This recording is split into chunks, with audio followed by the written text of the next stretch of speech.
Welcome everyone to my channel again. Here before us we have a set of exponential equation, and the question reads 2 to the power of m times 3 to the power of n equals to 12, and 2 to the power of n times 3 to the power of m equal to 18. Then what will be the value for m and n? Alright, now before we start, here we are given the domain of m and n. We said m and n belongs to a set of positive integer. Okay. Again, before we continue, if you're new to this channel, kindly subscribe and turn on the bell notification button so that you get notified whenever we drop a wonderful video. So let's go into today's challenge without much waste of time. So we put down our question. So, but first let's take solution. All right, let's put down our question. The question which reads 2 to the power of m then times 3 to the power of n equal to 12. Let's give this equation 1. Okay, then we take the second one. Let me write this m very well, please. Okay, this m. Then the second one we have 2 to the power of n times your 3 to the power of m equal to 18. Let's give this equation 2. So what we're going to do here to get the actual value for your m and n is this. We're going to divide equation 1 by equation 2, and at the same time multiply equation 1 by equation 2. Now let's take the first step here. So here, let's multiply equation 1, multiply equation 1 by equation 2.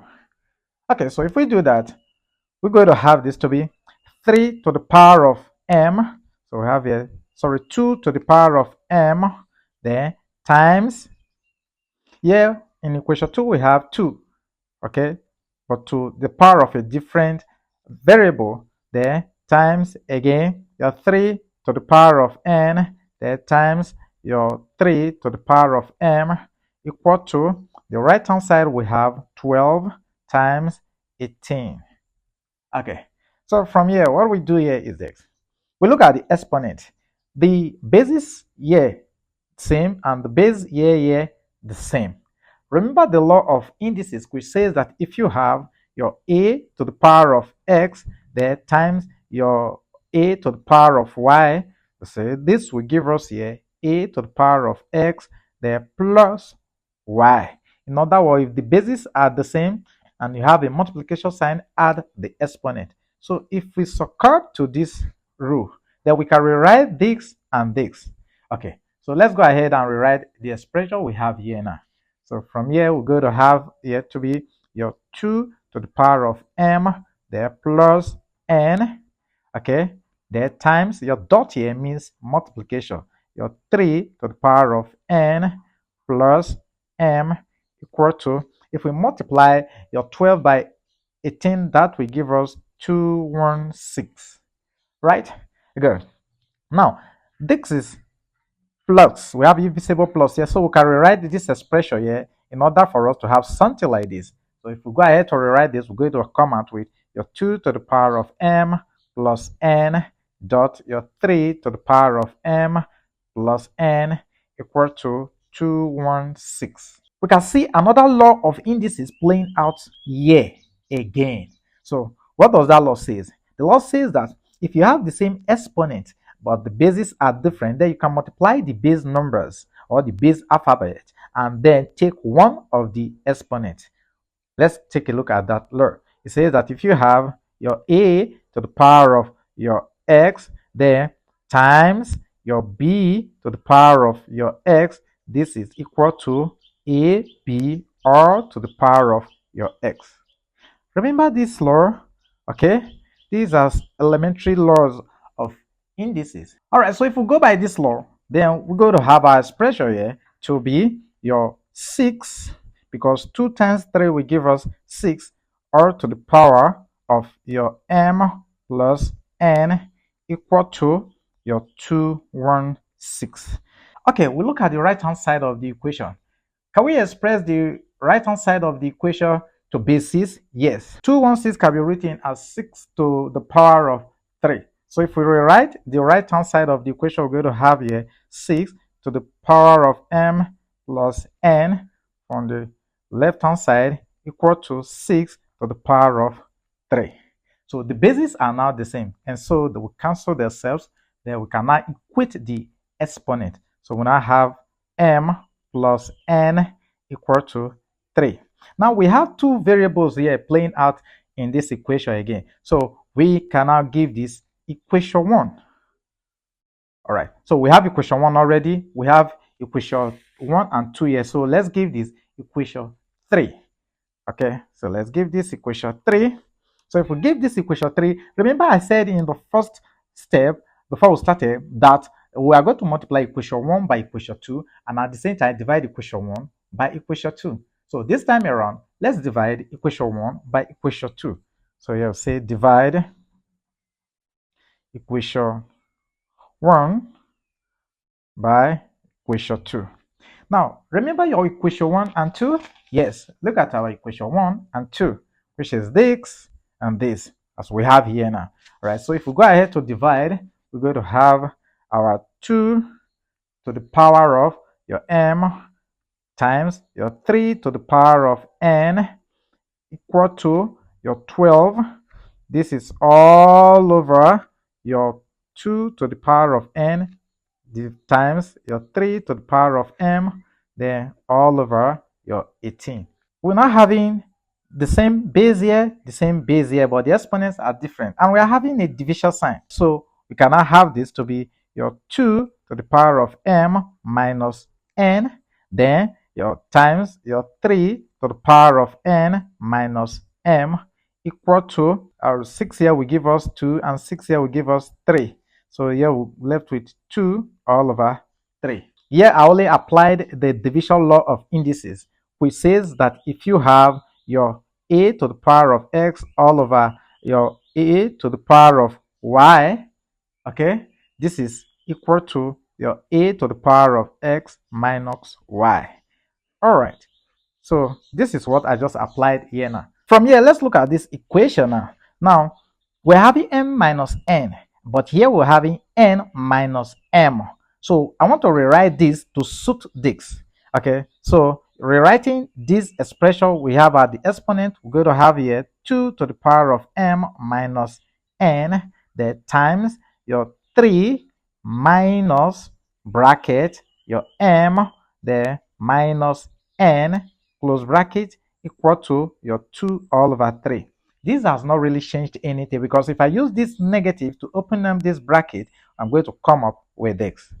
All right, so with this, look at this expression here now. I want to rewrite the whole of this expression.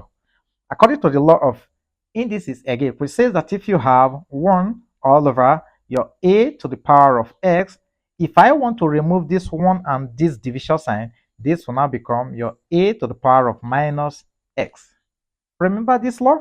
So again, if we subscribe to this law, we're going to have these expressions to be your 2 to the power of m minus n, then dot, which is times 1 all over your 3 to the power of m minus n equal to your 2 all over 3. The idea of this is just to make the exponent here to be same with this exponent here, so that we can apply the division law of indices again. So this is all over divisible 1. So if we multiply this times this and this times this, we're going to come up with your 2 to the power of m minus n all over your 3 to the power of m minus n equal to 2 all over 3. Wow, this is good. All right, again, if we succumb to the division law of indices, the bases are different, but the exponents are the same. So we can equally bring the exponent out. So if we do that, we're going to have your 2 all over 3 r to the power of m minus n equal to your 2 all over 3. Now check out this. The bases are not the same.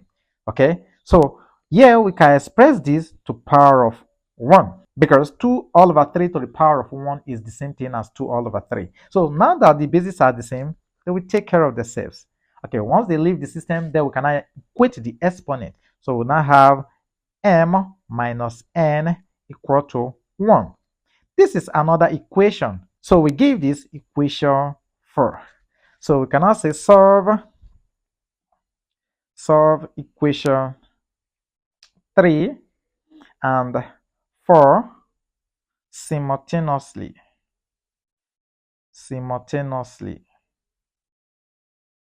All right. So if we solve equation 3 and equation 4 simultaneously, automatically we go to, let's rewrite our equation 3. Our equation 3 says that your m plus n equal to your 3. This is our equation 3. Remember? And our equation 4, we are now having m minus n equal to 1. This is our equation 4. So what we do, we add equation 3 to equation 4. So this will leave. And here we're going to have 2m equal to 4. Therefore, our m is equal to 2. Okay? If we divide through by 2, that will give us 2. So put m equal to 2 into any of the equations. So let's use into equation 3. Okay, let's put it to equation 3. So if we do that, we're going to come up with our equation 3 is m plus n equal to 3. So if we put 2 here, we're going to have 2 plus n equal to 3. So n equal to 3 minus 2. Therefore, our n is equal to your 1. Okay, so we solve our n to be 1 and our m to be 2, which is what we have here now. All right, so let's do a brief check to see if our answers are correct. Check. Okay, we can check with either of this equation here, either this or this. Okay, that is to say either equation 1 or equation 2. Either of them will give us the same thing. So let's substitute into equation 1. All right, so we have here equation 1, which is 2 to the power of m dot 3 to the power of n equal to 12. So our m is 2, so this gives us 2 to the power of 2 times 3 to the power of 1 equals to 12. 2 to the power of 2 will give us 4 times 3 to the power of 1 is 3. So we have 3 here equal to 12. Then 4 times 3 will give us 12. So we have 12 equal to 12. All right, so this marks the end of this video tutorial. If you have any question with regard to the procedure, to the steps involved here, the steps I use here, then drop a question in the comment section. You are not too clear with any of the procedure, then also leave a comment there. But if you like what is going on here, then give the video a thumbs up. We are good at replying to comments. Remember, this is Online Maths TV, and every one of us at Online Maths TV loves you. Bye for now.